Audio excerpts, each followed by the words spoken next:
Vote চুরি হয়েছে, কাউন্টিংয়ে problem হয়েছে, এই জন্যই বিজেপি জিতেছে।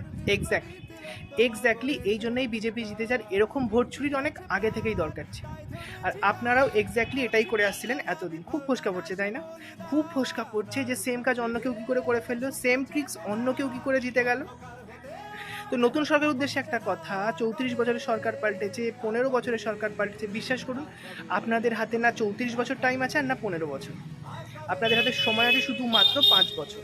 তো এই 5 বছরে প্রুফ করে দেবেন যে আপনারা যেই প্রমিসগুলো করেছেন সেগুলো মিথ্যে নয়, সত্যি সত্যি। কারণ এখনকার জেনজিরা না অনেক বেশি স্মার্ট। আমরা না 34 বছর ধরে অপেক্ষা করব আর না 15 বছর।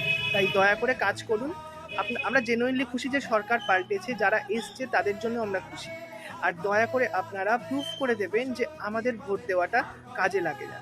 আমরা খুব প্রাউড ফিল করি যে না, আমাদের ভোটটা দিয়ে অনেক বেশি ভালো করেছি। আর পাবলিকদের জন্য একটা কথা, নেতাদের কাজই হচ্ছে পাবলিককে সার্ভ করা। তারা পাবলিক সার্ভেন্ট, তারা আমাদেরকে সার্ভ করবে, এটাই ভীষণ স্বাভাবিক। তাই দয়া করে কোন নেতাকে ভয় পাবেন না। এখন ভয় পাওয়ার পালা নেতাদের। আপনারা কাজ করবেন না, 5 বছর পর চেঞ্জ হয়ে যাবেন। তাই দয়া করে কাজ করবেন। ধন্যবাদ। জয় হিন্দ, বন্দে মাতারাম, জয় শ্রীরাম।